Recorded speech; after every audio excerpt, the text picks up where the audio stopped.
Le journal.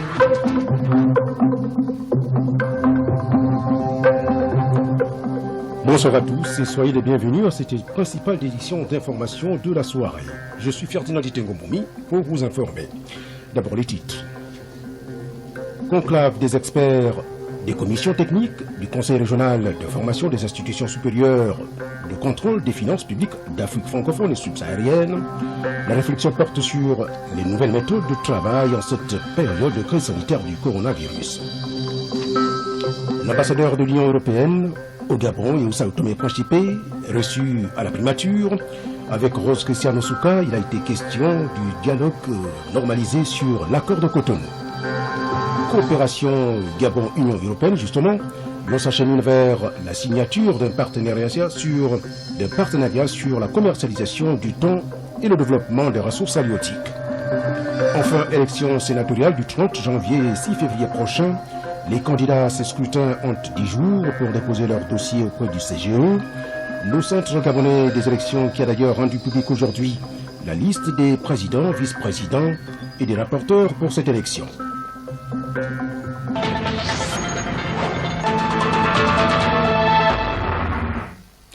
Cela dit, les experts des commissions techniques du Conseil régional de formation des institutions supérieures de contrôle des finances publiques d'Afrique francophone subsaharienne, CREFIAF, en conclave depuis ce matin à Libreville. La réflexion porte sur les nouvelles méthodes de travail en cette période de la pandémie du coronavirus pour objectif atteindre donc les résultats fixés lors de la 8e Assemblée Générale. La 8e Assemblée Générale donc tenue en 2018 à Ouagadougou au Burkina Faso et au cours de laquelle les institutions supérieures du Gabon et du Sénégal avaient été donc portées à la tête de ces deux commissions techniques. Raïm Savo. La deuxième rencontre conjointe des commissions techniques du CREFIAF, le Conseil régional de formation des institutions supérieures de contrôle des finances publiques de l'Afrique francophone subsaharienne, est une occasion pour les experts de cette organisation d'établir une nouvelle programmation de travail dans un contexte de Covid-19 qui n'épargne aucun pays. El Hadj Hassan, expert CREFIAF. Le défi majeur qui se présente résolument à nous est celui de la communication et du travail à distance. Si des organisations ont pu relever ce challenge, bien ce défi, tel que l'initiative de développement de l'Intosa IDI, il faut néanmoins reconnaître que nos IEC évoluent dans des environnements où les technologies de l'information et de la communication connaissent un développement relativement faible. La question qui se pose à nous est celle de savoir comment faire preuve d'ingéniosité pour surmonter les conditions de la crise et redonner un nouveau souffle à l'organisation pour lui permettre d'atteindre ses objectifs. Deux principaux axes de travail sont à déployer au cours de la présente rencontre. Redimensionner les différents plans de travail dans un contexte de réalisme, d'efficacité, de priorisation et d'arrimage aux nouvelles conditions de travail et de communication. Parvenir à organiser au mieux la communication des équipes et jeter les bases d'un travail à distance. Le CREFIAF est l'organe de régulation chargé du renforcement des capacités des institutions supérieures de contrôle des finances publiques de l'Afrique francophone subsaharienne. Soutient le premier président de la Cour des comptes du Gabon, Gilbert Ngoulakia. Il s'illustre depuis sa création à promouvoir l'indépendance et l'honnêteté de leurs membres, sans oublier la transparence, l'efficacité et la reddition de comptes dans l'utilisation et la gestion des fonds publics, toutes choses qui militent pour la bonne gouvernance dans les différents États membres de la dite association. Les assises de Libreville regroupent deux commissions techniques du CREFIAF en charge du renforcement institutionnel et des questions de genre d'une part et du renforcement des capacités professionnelles d'autre part.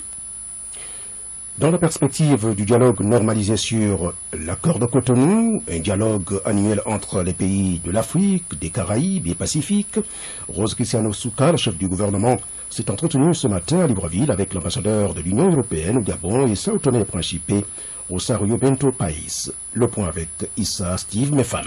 Des échanges ayant porté sur les accords de Cotonou ratifiés par 77 pays de l'Afrique, des Caraïbes et du Pacifique en vue de la tenue très prochaine d'un dialogue politique avec les États membres et l'Union européenne. Rosario Bento País, ambassadeur de l'Union européenne au Gabon. On va avoir ce dialogue à la fin de janvier et on a préparé un agenda, on a échangé sur cela, on a échangé sur la coopération et le nouveau programmation et le budget 2021-27 qui on est en train d'y finaliser avec le Gabon et aussi tant les autorités gouvernementales comme la société civile, le secteur privé. On est en train de saisir et de consulter tous les acteurs importants au niveau social et au niveau économique aussi et gouvernemental pour pouvoir arrêter notre programmation pour les 7 ans à venir. Une réunion de travail entre deux partenaires ayant des rapports normalisés. Les relations entre l'Union européenne et le Gabon sont au beau fixe. On a beaucoup de projets avec le Gabon en cours et on a des programmes régionaux dont le Gabon est bénéficiaire pour la sécurité maritime, pour la biodiversité et la protection des 4 parcs ici au Gabon et on est là depuis 30 ans avec le programme ECOFAC 6 à ce stade. Donc on a plein de projets en cours. On a évidemment aussi avec la CAC pour la paix et sécurité des projets dont le Gabon aussi est bénéficiaire et en tant qu'État membre aussi de la CAC. Donc la coopération, elle a toujours continué, elle se porte bien et elle a tendance à grandir. Un dialogue annuel entre l'Union européenne et les pays ACP en préparation pour un programme des 7 prochaines années. À propos justement de la coopération entre le Gabon et l'Union européenne, les deux parties s'acheminent vers la signature d'un partenariat gagnant-gagnant sur la commercialisation du thon et le développement des ressources halieutiques dans le pays. À cette occasion, le ministre de la Pêche, Biendi Maganga Moussavou, s'est entretenu aujourd'hui avec les négociateurs gabonais auprès de l'Union européenne. Rei Moussavou. Biendi Maganga Moussavou, le ministre de la Pêche vient d'échanger avec l'ensemble des membres de l'équipe des négociateurs gabonais dans le cadre des négociations du protocole d'accord de pêche avec l'Union européenne. Il s'agissait de voir les avancées qui ont été réalisées dans le cadre de ces négociations. Il était nécessaire de repréciser encore la position du gouvernement gabonais qui est celle de promouvoir l'industrialisation de la filière thonière, l'industrialisation de la filière pêche et faire en sorte que l'ensemble de nos partenaires s'intègrent dans cette vision du président de la République, chef de l'État. Je suis donc satisfait de voir que les négociations avancent bien, que la partie des négociateurs de l'Union européenne envisage d'être présente à Libreville dès la fin du mois de janvier. L'optimisation de la pêche au Gabon passe par des partenariats gagnant-gagnant nécessaires à l'éclosion de ce secteur économique porteur de croissance. Une réponse au taux élevé de chômage au Gabon. Ce que nous visons en termes d'industrialisation de la pêche, c'est d'avoir notre capacité de transformation, de mise en boîte du thon et bien sûr avoir un produit fini que nous commercialisons. L'industrialisation répond à l'objectif de faire en sorte que la valeur ajoutée soit au Gabon. C'est ce qui permet de gagner des points de croissance dans le produit intérieur brut de notre pays, mais surtout de créer des emplois pour les Gabonais. Il y a plusieurs centaines d'emplois à créer dans la filière thonière. Il y a des points de croissance du PIB à gagner dans la filière thonière et tout dépend de notre volonté ferme de profiter nous-mêmes de cette industrie que nous avons la chance de pouvoir développer ici au Gabon. Le gouvernement, via son département ministériel pêche, matérialise déjà le projet de création de 5 centres de pêche à l'intérieur du pays.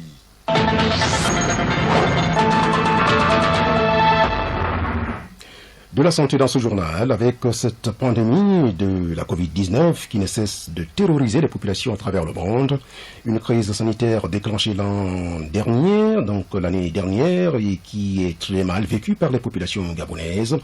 Quel espoir pour l'année 2021? Va-t-elle être meilleure contrairement en 2020, au moment où les autorités du pays appellent les uns et les autres au respect des mesures barrières? L'analyse de Vibrant Aseko Lomo.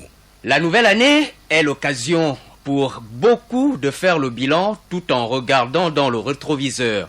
2020 s'en est allé, mais celle-ci aura marqué le monde à cause de l'arrivée de la Covid-19 qui a depuis bouleversé les habitudes de vie, un dysfonctionnement des économies touchées par la pandémie du coronavirus. Au Gabon, cette crise sanitaire mondiale n'a pas épargné notre tissu socio-économique. Les Gabonais ont très mal vécu le premier confinement avec la perte d'emploi, la baisse des pouvoirs d'achat des ménages, d'où l'appel des autorités à la population à plus de responsabilités face à de nouveaux cas de contamination depuis quelques semaines. Si l'on peut, à certains cas, déplorer les attitudes inciviques des Librevillois qui semblent briller par l'absence de la non-application stricte des mesures barrières, des comportements semblent-ils encouragés par certaines administrations censées veiller au respect des mesures édictées par le gouvernement. Tenez un exemple, les marchés qui sont de véritables foyers de contamination, des rassemblements aux arrêts des bus dus à la difficulté des transports, la réouverture des frontières aériennes d'où proviennent les 1/3 des nouvelles contaminations selon une communication du ministère de la Santé, des laissez-passer accordés à des tierces pour circuler après les heures de couvre-feu.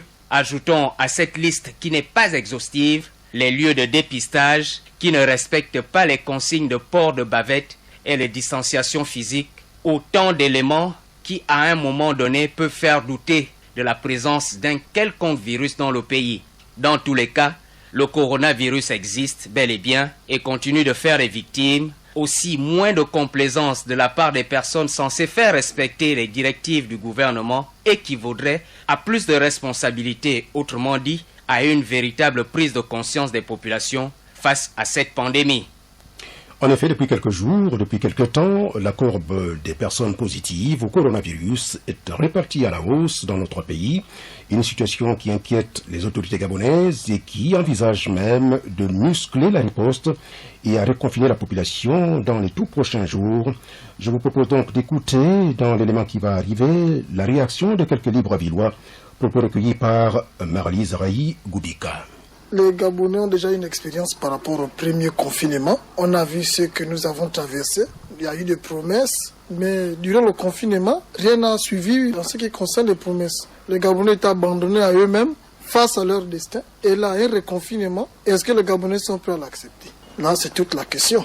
Si on reconfine les populations gabonaises, il y a une frange des populations qui risque de mourir, périr même, il faut le dire ici, parce que non seulement nous qui vivons les petits métiers au quotidien, nous vivons grâce à ça au quotidien, nous attendons un peu une rémunération mensuelle, nous n'avons pas de garanties sociales comme certaines personnes. Donc nous vivons au quotidien de jour en jour et avec nos petits commerces. Donc si on confine, ça voudrait dire que pas d'activité, pas de clients, nous serons fermés. Et voilà, on risque de mourir, de faim. Un confinement à nouveau, ce ne sera pas vraiment quelque chose d'idéal pour nous. Déjà au départ, c'était pas ça. Puis s'il faille encore retomber là-dessus, vraiment. Déjà, le premier a laissé des séquelles sur l'économie.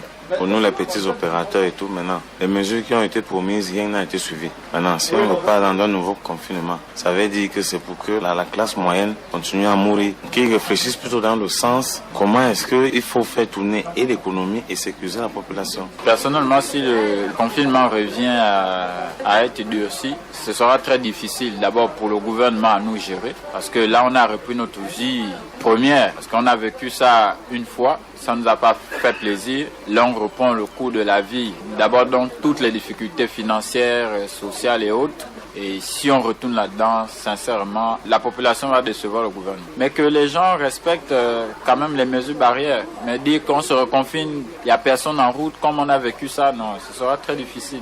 Avec le premier confinement, les gens n'arrivent pas toujours à s'en sortir. Il y a certains qui sont encore coincés, notamment ceux qui font les travails de nuit là. C'est un peu compliqué pour eux, mais on n'ose même pas imaginer que cela arrive. Comme on le voit, le coronavirus provoque une véritable psychose sur l'ensemble de notre continent, et principalement au Gabon. Alors, Eldane Likumba, un an après donc de crise sanitaire, peut-on avoir une idée sur le bilan de cet ennemi invisible en Afrique?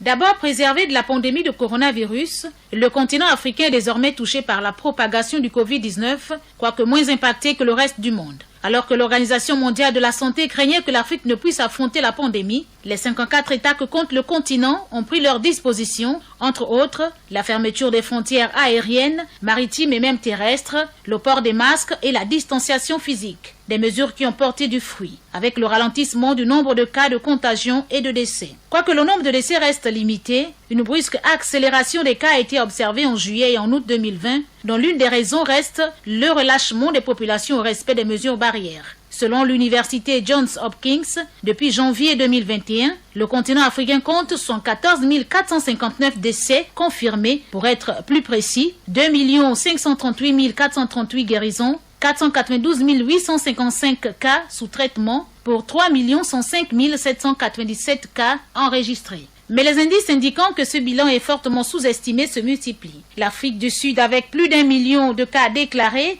et près de 35 000 morts, reste le pays le plus touché par l'épidémie. Alors que la vaccination contre le Covid-19 démarre dans la plupart des pays occidentaux, les États africains, touchés de plein fouet par la deuxième vague épidémique, se préparent également pour leur propre campagne.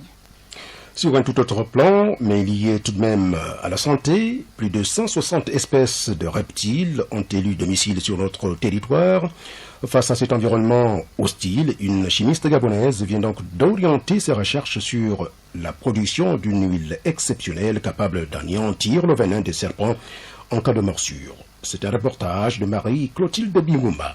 De son nom scientifique, Poga eleosa, l'arbre à base duquel est produit l'huile de Poga, est bien connu des habitants de la forêt gabonaise. Ainsi, pour l'identifier, le Pounou l'appelle Pog, l'Omiene Mpoga, le Fan Afo Ofo, le Teke Malek et le Kota Mayanda. Son fruit comestible est utilisé pour la fabrication d'une huile puissante contre les morsures des serpents et pour la régénérescence des cellules. Muriel Missi, chimiste, spécialiste en cosmétique, auteur de cette découverte. Vous avez une lèpre vaginale, vous frottez sur votre appareil, que ce soit masculin ou féminin, vous frottez l'huile de Poga, tout va disparaître. Vous avez une plaie, même si elle est inguérissable, vous aspergez l'huile de Poga sur votre plaie, elle va guérir. C'est une huile essentielle et une huile très puissante. Pour les massages, même si vous avez une douleur quelque part, vous frottez cette huile, elle vous soulage. Elle cicatrise, elle guérit votre brûlure. Si vous êtes mordu au serpent avec cette huile, il suffit de prendre cette huile, vous mettez à la morsure, vous allez voir le venin sortir tout seul. C'est une huile qu'on présentait aux rois, aux gens qui avaient une certaine notoriété et une huile de grande bourgeoisie que vous avez devant vous. Soulignons que l'huile de Poga est également utilisée pour repousser les piqûres des moustiques.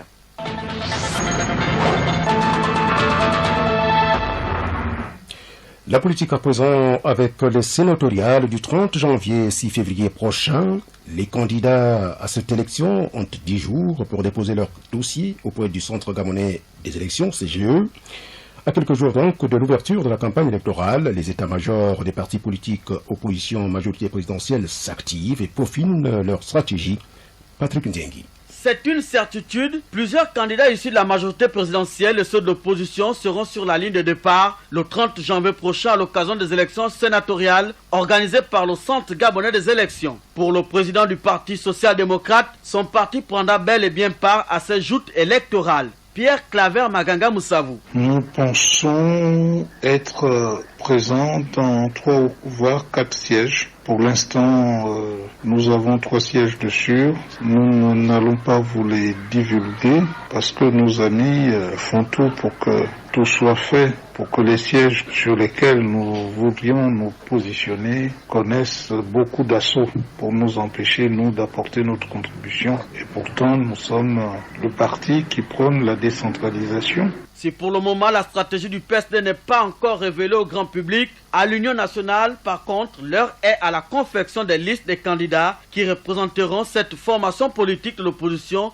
dite radicale. Marcel Diabio, responsable communication. En tant que parti politique qui compte participer au débat démocratique dans les institutions consacrées, l'Union nationale voudrait et souhaite vivement recevoir des différents conseils municipaux et départementaux le soutien nécessaire pour être présent au Sénat afin de débattre des textes qui seront soumis à cette institution et naturellement en débattre avec la vision qui est la sienne pour la République, les avancées que l'Union nationale voudrait voir s'intégrer dans notre corpus législatif. Vous comprenez donc l'intérêt pour l'Union nationale de participer. Dans les différents états-majors du parti au pouvoir, le PDG, on se prépare pour les primaires. Les candidats qui seront choisis par leur base sont ceux que le secrétaire exécutif présentera au sénatorial du 30 janvier 2021. À ce propos, justement, le président du Centre gabonais des élections, CGE, Moïse Bibalokumba, a procédé aujourd'hui à la nomination des présidents, vice-présidents et les rapporteurs des commissions pour cette élection des sénateurs, pourvu, je vous le rappelle, de se tenir les 30 janvier et 6 février prochains. À suivre à la fin de ce journal l'intégralité de cette déclaration. Un fait divers dans ce journal avec cet accident qui s'est produit à Lambaréné, dans le Moyen-Ogooué. Bilan, un mort et de nombreux dégâts. Correspondance Estaki Ibwangangembi. C'est aux environs de 19h30 que l'accident s'est produit dans la zone de l'aéroport, non loin du lieu dit Payotte. Un véhicule de marque Toyota, immatriculé 415 AA, a fauché messieurs les Bambé Ngwana Lucien, communément appelé Tony, employé à la CNSS Moyen-Ogooué, qui trouvera la mort sur le champ. Ce dernier revenait d'un contrôle de routine de gendarmerie. Le chauffeur, pris de panique et ne pouvant maîtriser sa voiture, a terminé sa course dans une maison d'habitation, comme témoigne cette jeune fille dont la mère a été sauvée de justesse. Nancy Kumba. Hier soir, quand on était là assise avec maman, je suis venue lui demander le chargeur. Elle m'a dit attends, elle tente de manger. Au même moment qu'elle m'a dit attends, c'est là où on a vu la voiture. On a écouté comment la voiture en question a buté le papa devant. Le corps est venu tomber ici. Au même moment, cette voiture-là est venue par ici. Bon, c'est venu cogner la racine. C'est venu, ça a tourné. Pendant que la voiture venait, moi je me suis levée avec la petite qui était là. On a fui. Au même moment, la maman aussi s'est levée pour fuir. Mais je ne sais plus comment la voiture a fait pour venir lui taper parce que moi j'étais déjà à l'intérieur. Mais sinon on a vu la voiture venir. En entendant les circonstances réelles de cet accident, selon les sources concordantes, la vitesse serait à l'origine du drame. Comme le dit une chanson populaire, la route ne tue pas, mais c'est nous qui tuons à cause de nos maladresses. Attention à nos amis conducteurs. Lambaréné, Estaki Ibwangangimbi pour Radio Gabon, la référence. Un peu de religion dans ce journal, avec le pape François qui a rendu officielle la présence des femmes dans les lectures et services de la messe pour toute l'Église catholique latine. Ahmad Beni Evaka. C'est dans une lettre apostolique appelée Motu Proprio que le pape François a décidé d'ouvrir les ministères permanents de lecteurs et d'acolytes aux femmes, sauf celle de l'Évangile, toujours lu par un prêtre ou un diacre. Ce motu proprio modifie à cet effet le premier paragraphe du Code de droit canonique de 1983 à la linéa 230. Cette annonce pourrait donc être considérée comme un pas en avant vers l'ordination des femmes dans l'Église catholique. Sœur Nathalie Bécard, consulteur du synode des évêques au Vatican. Le pape officiellement reconnaît que ce ministère de l'acolytat et du lectorat peut être institué de manière permanente pour des femmes et plus généralement pour des laïcs. Le pape François aujourd'hui, par ce motu proprio, nous donne un signe de ce discernement ecclésial qui se fait de manière synodale. D'aucuns vont percevoir dans cette évolution du droit liturgique une préparation du sacerdoce féminin et sur la toile, les réactions sont plus ou moins compromettantes. Au Gabon, par contre, l'association des femmes catholiques n'affiche aucune contestation,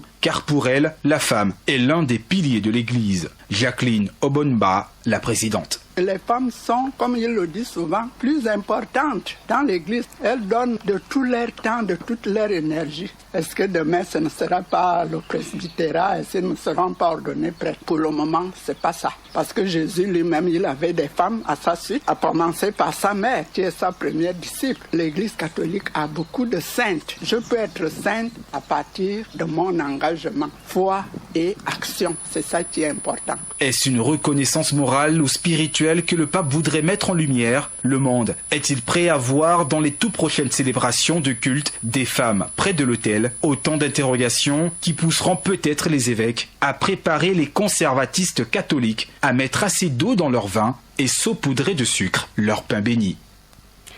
L'actualité internationale au pas de course nous amène ce soir en Centrafrique avec la tension qui règne dans le pays, en Russie avec Vladimir Poutine qui ordonne la vaccination de masse au Covid-19 et aux États-Unis où Donald Trump est de plus en plus isolé à quelques jours seulement de l'investiture du nouveau président américain. Edgar Kaba. Des tirs ont été entendus ce mercredi 13 janvier dans la matinée, dans la périphérie de la capitale centrafricaine. Des combats sont régulièrement signalés ces dernières semaines dans le pays depuis qu'une coalition de groupes rebelles s'est formée à la mi-décembre. Le président Vladimir Poutine a ordonné ce jour de lancer une vaccination de masse de la population russe contre le nouveau coronavirus à partir de la semaine prochaine, vantant le vaccin développé par son pays comme le meilleur. Je demande de lancer une campagne de masse de toute la population à partir de la semaine prochaine, a-t-il déclaré lors d'une réunion du gouvernement russe par visioconférence. On termine par le pays de l'oncle Sam. C'est encore la politique américaine qui fait la une de la presse internationale. Une semaine après l'assaut contre le Capitole et à 7 jours de la fin de son mandat, Donald Trump affronte ce mercredi sa deuxième procédure de destitution et est plus isolé que jamais au sein de son propre camp.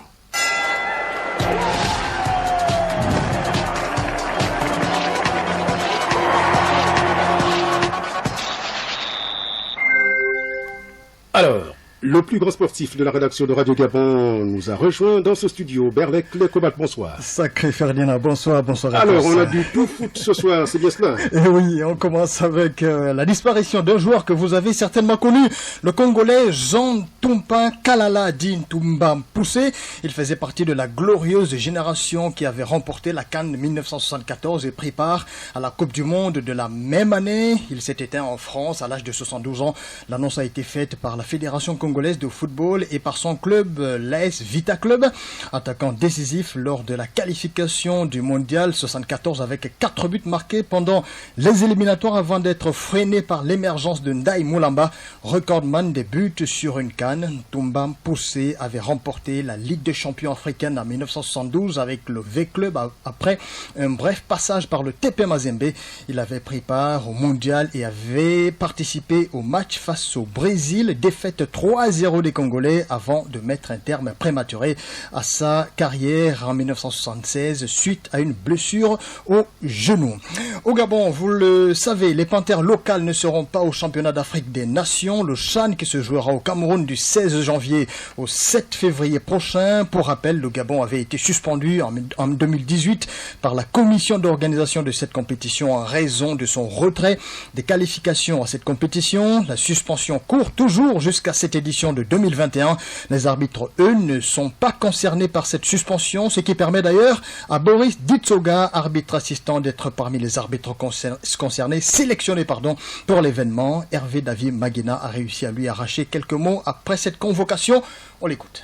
Je ne saurais commencer mes propos sans remercier monsieur le président de la Fédération gabonaise de football, monsieur Pierre-Alain Mungengi, qui ne ménage aucun effort pour la formation et le suivi des arbitres.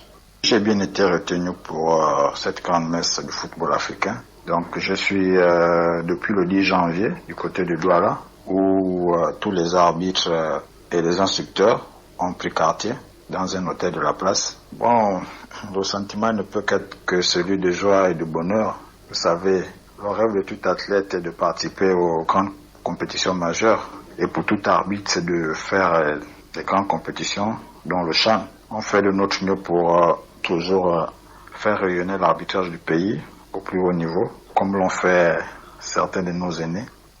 Alors, on reste sur le continent, toujours en football. Donc, le tournoi éliminatoire de la CAN des moins de 17 ans se poursuit. On s'intéresse ce soir à la zone Afrique de l'Ouest, groupe B. Ça se passe à Lomé, au Togo, déjà qualifié pour les demi-finales. La Côte d'Ivoire a décroché hier un nouveau succès, 3-1 face au Ghana. En demi-finale, les Éléphantos affronteront le Niger, deuxième de l'autre groupe. De son côté, le Ghana, devancé à la différence de but par le Nigeria, est éliminé. Le Nigeria jouera face au Burkina Faso. Les deux finalistes de ce tournoi valideront leur billet pour la CAN des U17 qui aura lieu au Maroc du 13 au 31 mars 2021. Alors, merci Berlek Lecobat, et à demain donc, 19h30. Demain, vous serez en compagnie de la charmante Chivarol Mekouinkoulou. Ah, d'accord, merci. Alors, donc, rentrez bien avant 22h chez vous. Merci Ferdinand et à très vite. Alors, avant donc la page magazine de cette édition d'information, le rappel des titres qui l'ont constitué: conclave des experts des commissions techniques du Conseil régional de formation des institutions supérieures de contrôle des finances publiques d'Afrique francophone subsaharienne. La réflexion porte sur les nouvelles méthodes de travail en cette période de la crise sanitaire du coronavirus. L'ambassadeur de l'Union européenne au Gabon et Sao Tomé-Principe reçu à la primature avec Rose Cristiano Soukara-Ponda. Il a été donc question du dialogue normalisé sur l'accord de Cotonou. Coopération Gabon-Union européenne, l'on s'achemine vers la signature d'un partenariat sur la commercialisation du thon et le développement des ressources halieutiques. Enfin, élection sénatoriale du 30 janvier et 6 février prochain. Les candidats à ce scrutin ont 10 jours pour déposer leur dossier auprès du CGE. Le CGE, le Conseil gabonais, le Centre gabonais des élections, qui a donc rendu public aujourd'hui la liste des présidents, vice-présidents et des rapporteurs pour cette élection. À présent donc justement cette page magazine, dans ce journal, le président du Centre gabonais des élections, CGE, Moïse Bibalou-Koumba, a procédé aujourd'hui donc à la nomination des présidents, vice-présidents et des rapporteurs des commissions pour les élections sénatoriales du 30 janvier et 6 février prochain. Voici donc l'intégralité de cette déclaration. Bonne écoute et à demain 19h30. N'oubliez surtout pas que vous pouvez également nous écouter, nous suivre sur nos pages Facebook en direct et puis YouTube, les pages Facebook de Radio Gabon. Merci de votre attention. Les personnes dont les noms suivent sont nommés membres de commission électorale locale pour l'élection de sénateurs au Sénat 2021. Province de l'Estuaire. Commission provinciale électorale de l'Estuaire. Michel Ikapi. Vice-président majorité, Cyprien Dong. Vice-président opposition, Guy-Laurent Abobekale. Rapporteur majorité, Priska Mugula. Rapporteur opposition, Inès Kwela. Commission communale électorale du 1er, 2e, 3e arrondissement de la commune de Libreville. Président Alda Mpinobumu Ngoulakia. Vice-président majorité, Junior Malonda. Vice-président opposition, Sylvain Pendi. Rapporteur majorité, Eugénie Bert. Rapporteur opposition, Alfred Laurent Toutoum Bekale. Commission communale électorale du 4e, 5e et 6e arrondissement de la commune de Libreville.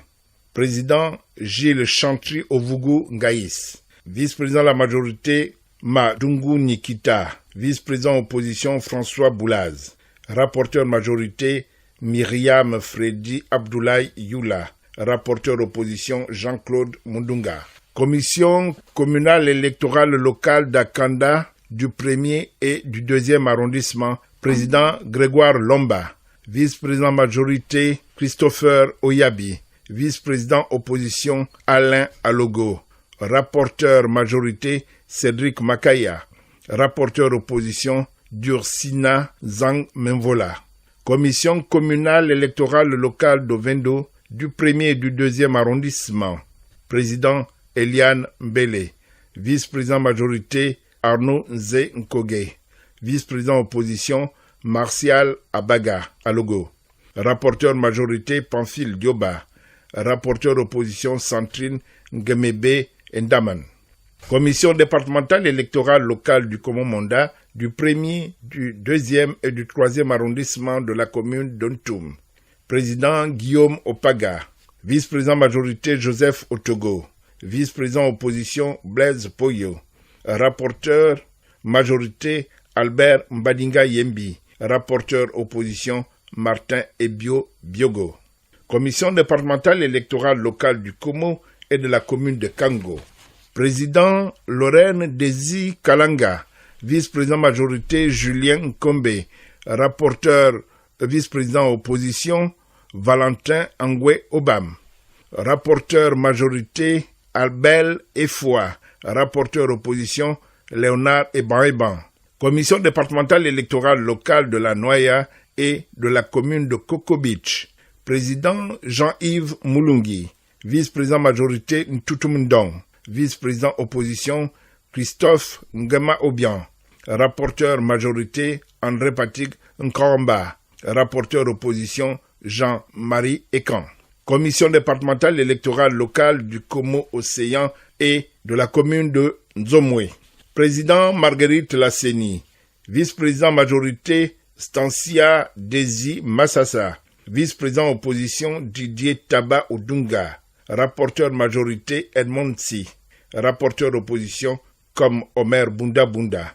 Province du Haut-Ogooué, commission provinciale électorale du Haut-Ogooué, président Jean-Bernard Ngalibika, vice-président majorité Alain Tumbiri, vice-président opposition Fabrice Herman Bandoma, rapporteur majorité Chabanel Mbou, rapporteur opposition Claire-Hélène Kumba.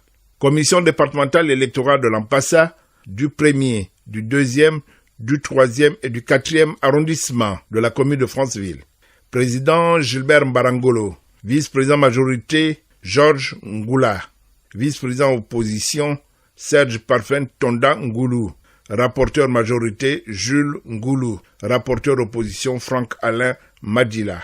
Commission départementale électorale de la Lebombi-Leyou, du 1er et du 2e arrondissement de la commune de Mwanda et de la commune de Mounana.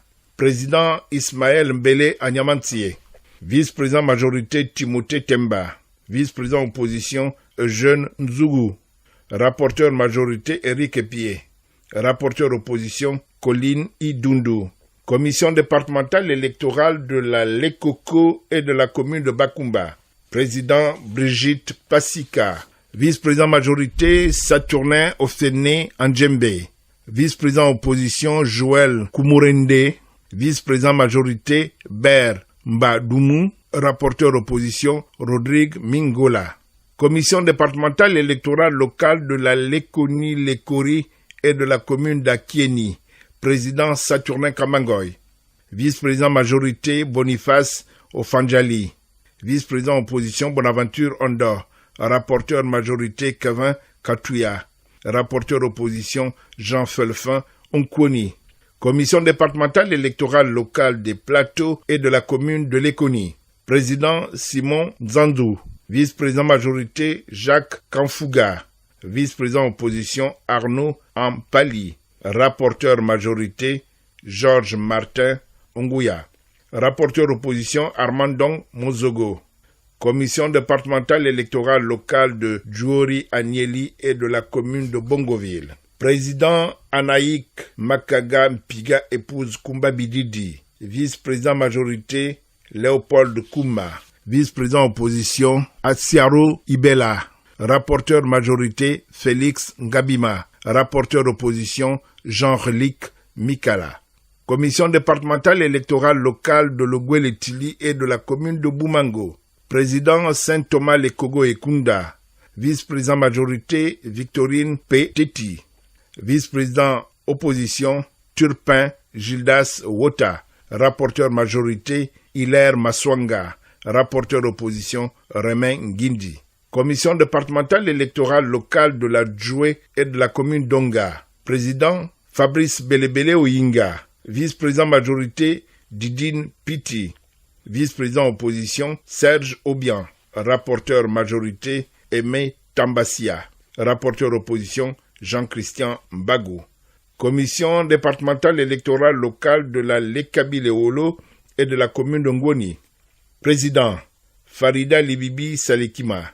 Vice-président majorité Gisli Ondunda. Vice-président opposition Geneviève Asengono-Lui.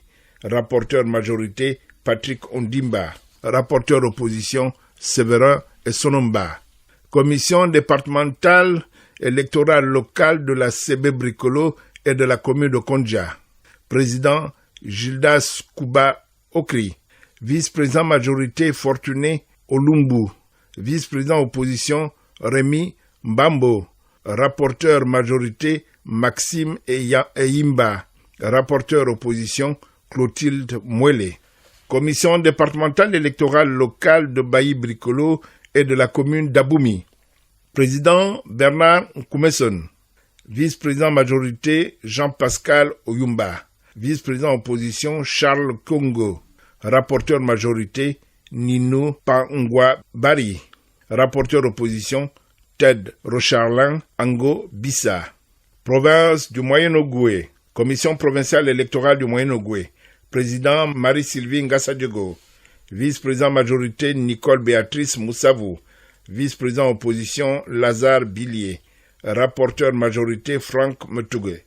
Rapporteur opposition Jean-Baptiste Adiwa. Commission départementale électorale locale de Logou et des Lacs du 1er et du 2e arrondissement de la commune de Lambaréné. Président Barthélemy Ngoulakia. Vice-président majorité Maurice Ntsumbu. Vice-président opposition Clovis Nyama Muketu. Rapporteur majorité Joseph Boli. Rapporteur opposition Jean-Bernard Agaya. Commission départementale électorale locale de la Bangabini et de la commune de Ndjolé. Président Cyrus Deglo Kweli Nzamba. Vice-président majorité Patrick Akam. Vice-président opposition Ange Mokler Madikumbe. Rapporteur majorité Nain Kwag. Rapporteur opposition Grace Ditedi. Province de Langounié. Commission provinciale électorale de Langounié. Président Albert Ovonondong. Vice-président majorité Joël Tsamba. Vice-président opposition Moukania Bouka. Rapporteur majorité Solange Itita. Rapporteur opposition Syriac Mounanga Nzengue.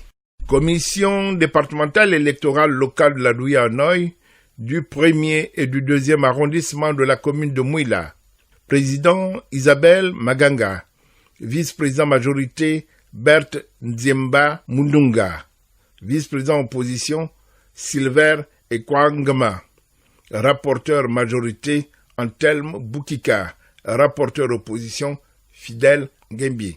Commission départementale électorale locale de la Mugalaba et de la commune de Guétsou. Président Albert Ngia.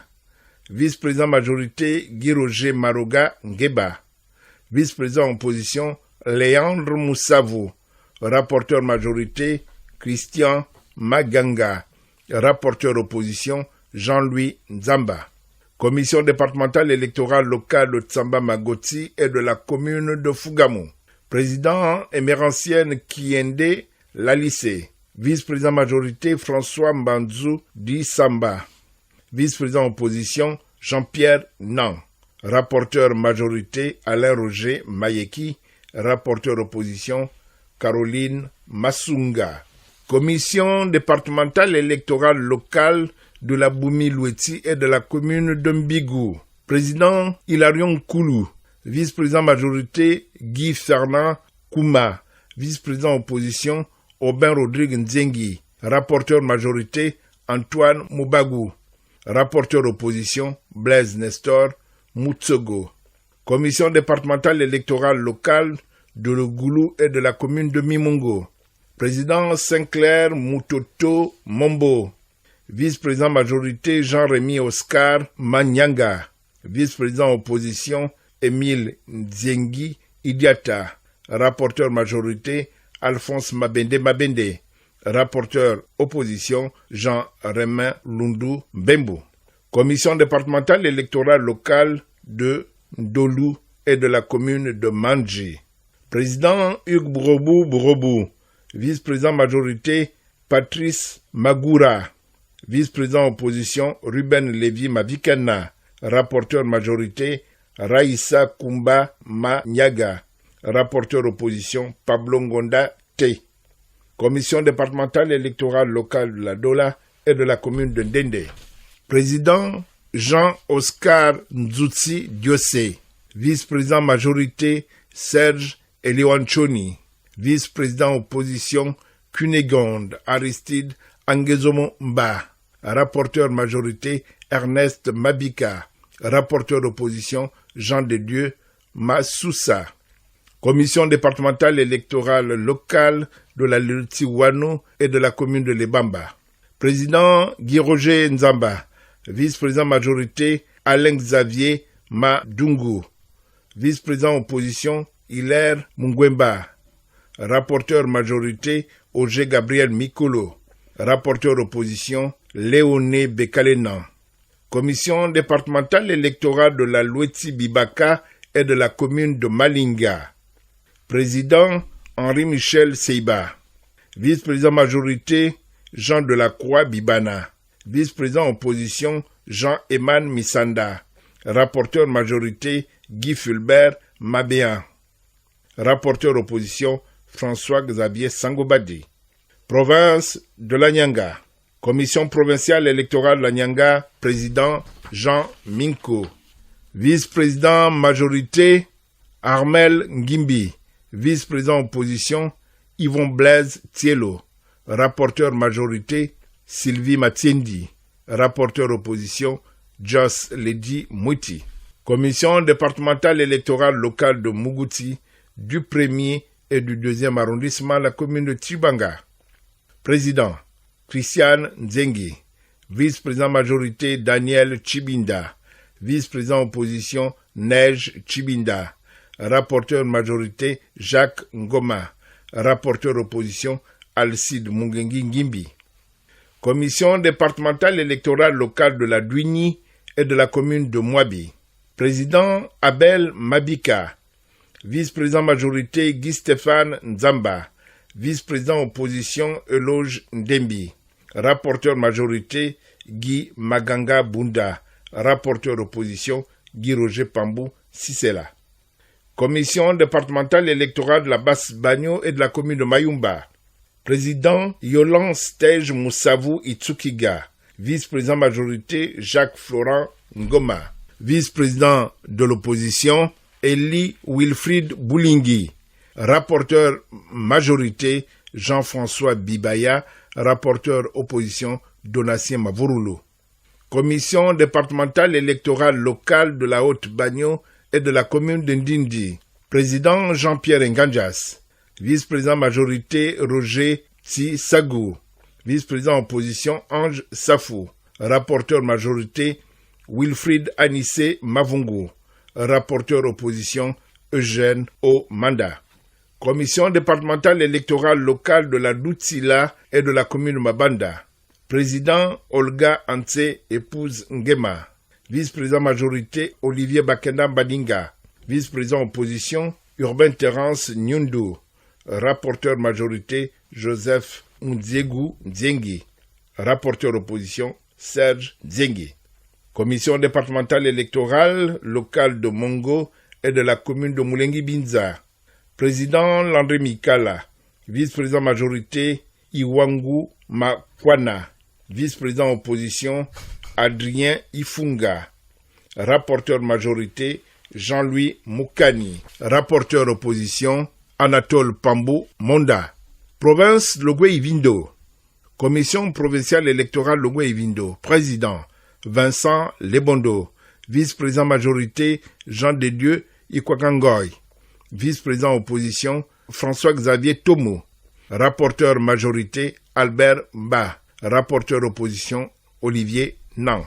Commission départementale électorale locale de Livindo, du 1er et du 2e arrondissement, la commune de Makoko. Président Mbumba Babika. Vice-président majorité Jean-Jacques Djamendougou. Vice-président opposition Paul Kwage Ndong. Rapporteur majorité Frédéric Mbami. Rapporteur opposition Sidoine Ndomba Balois. Commission départementale électorale locale de la Zadier et de la commune de Mekambo. Président Patrick Mbina Nzigo. Vice-président majorité Anissé Ndwa Bongo. Vice-président opposition Venant Ibango. Rapporteur majorité Ali Bamanga. Rapporteur opposition Wamelabo Mbimba. Commission départementale électorale locale de la Lopé et de la commune de Boué. Président Désiré Osaga Madjoué. Vice-président majorité Gabriel Minkwe. Vice-président opposition Charles Angé. Rapporteur majorité Joël Bangoza. Rapporteur opposition Calixte Minso. Commission départementale électorale locale de la Honvoun et de la commune d'Ovan. Président Alain-Georges Moukoko. Vice-président majorité Éric Minko. Vice-président opposition Gabriel Jacques Nzame Ngouan. Rapporteur majorité François Ngema Bekale. Rapporteur opposition Merlin Ngema. Province Logwe Lolo.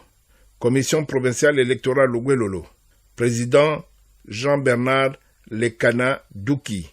Vice-président majorité Pascal Nzemba. Vice-président opposition Robert Ndjanja. Rapporteur majorité Rachel Kouyi. Rapporteur opposition Alphonse Likundu. Commission départementale électorale locale de la Lolo Bwengidi du 1er et du 2e arrondissement de la commune de Koulamoutou. Président Moussavu Eloge Boissa. Vice-président Hilaire Matsotsa. Vice-président opposition Edouard Ngadi Yamba. Rapporteur majorité Étienne Demba Boukoka. Rapporteur opposition René Gamadjoku. Commission départementale électorale locale de Moulundu et de la commune de Lastourville. Président André Rachiwa. Vice-président majorité Germain Mbega Efa. Vice-président opposition Michel Djungi. Rapporteur majorité Bertrand Kakas. Rapporteur opposition Arnaud Magobo. Commission départementale électorale locale de la Lombo Bwengidi et de la commune de Pana. Président Aristide Edowiza. Vice-président majorité Saturnin Madebe. Vice-président opposition Saturnin Moussinga. Rapporteur majorité Odéric Mabouan. Rapporteur opposition Pascal Moubunji. Commission départementale électorale locale de Lofou-Onoy et de la commune d'Ibunji. Président Michel Assoumou. Vice-président majorité Joseph Moutendi. Vice-président opposition Jean-Claude Mbombe Pambo. Rapporteur majorité Jean de Dieu Mfan. Rapporteur opposition Michel Pango. Province Logoué-Maritime. Commission provinciale électorale Logoué-Maritime. Président Joseph Mugiama. Vice-président majorité Gervais Mbourou. Vice-président opposition Baroutier Ben Ngumbi. Rapporteur majorité Lionel Mzui. Rapporteur opposition Ruffin Ntoutoumamba. Commission départementale électorale locale de Benjé, du 1er, du 2e, du 3e et 4e arrondissement de la commune de Port-Gentil. Président Djeki Otando Mike Usbald. Vice-président majorité Emery Ogan. Vice-président opposition Lydie Nane Ngolo. Rapporteur majorité Sylvestre Nanga. Rapporteur opposition Darwin Nzamba. Commission départementale électorale locale de Timboué et de la commune d'Omboué. Président Jean-Marie Mbumbu Makanga. Vice-président majorité Hilaire Mumbeki. Vice-président opposition Jérôme Guivolou. Rapporteur majorité Ange Gibinga Gikabanga. Rapporteur opposition Bertrand Dissakalou Mboula. Commission départementale électorale de Ndougou et de la commune de Gamba. Président Lucie Anandong. Vice-président majorité Jean-Baptiste David Kombila. Vice-président opposition Félix Alogo Assoumou. Rapporteur majorité Rodolphe Mbumba. Rapporteur opposition Félicien Boussougou. Province du Wellington. Président de la commission provinciale du Wellington. Président Alain Christian Iyangi. Vice-président majorité Gervin Mbega Eban. Vice-président opposition Cyril Hyacinthe Ondomba. Rapporteur majorité Jean-Louis Irma Gamamba. Rapporteur opposition Georges Bengono Bekogo. Commission départementale électorale locale du Wele du 1er et du 2e arrondissement de la commune de Yem. Président Lionel Obian Abogué. Vice-président majorité Didier Owono Aseko. Vice-président opposition François Elamba. Rapporteur majorité Janvier Sorassoum. Rapporteur opposition François Elamba. Commission départementale électorale locale du Thème et de la commune de Bitam. Président Rita Nsamobian. Vice-président majorité Gilbert Obianve. Vice-président opposition Jean-Claude Basile Aloonda. Rapporteur majorité Blandine Adamve. Rapporteur opposition Marcel Biobio. Commission départementale électorale locale du Haut-Thème et de la commune de Mimvoul. Président Alex Euve Moutiangou. Vice-président majorité Armand Abeselon Kwele. Vice-président opposition Rudy Owene. Rapporteur majorité Huguette Ningon. Rapporteur opposition Constance Nyangon Ndong. Commission départementale électorale locale de Lokano et de la commune de Minzik. Président Alex Lewubi Lendjiji. Vice-président majorité Placide Mfumumfum. Vice-président opposition André Parfait Mfumondong. Rapporteur majorité, Jean-Paul Essenan. Rapporteur opposition, Jean-Camille Ntoutumondo. Commission départementale électorale locale de Haut-Komo et de la commune de Moudoune. Président Jean-Baptiste Zéovon. Vice-président majorité, James Kizito Ngemandong. Vice-président opposition, Paul-Marie Ekwage. Rapporteur majorité, Paul de la Salle Ngema. Rapporteur opposition, Paterne Ndong. Je vous remercie. Vous êtes câblé sur Radio Gabon émettant de Libreville, 88.7, 96.5 FM. Où que vous soyez, nous sommes avec vous.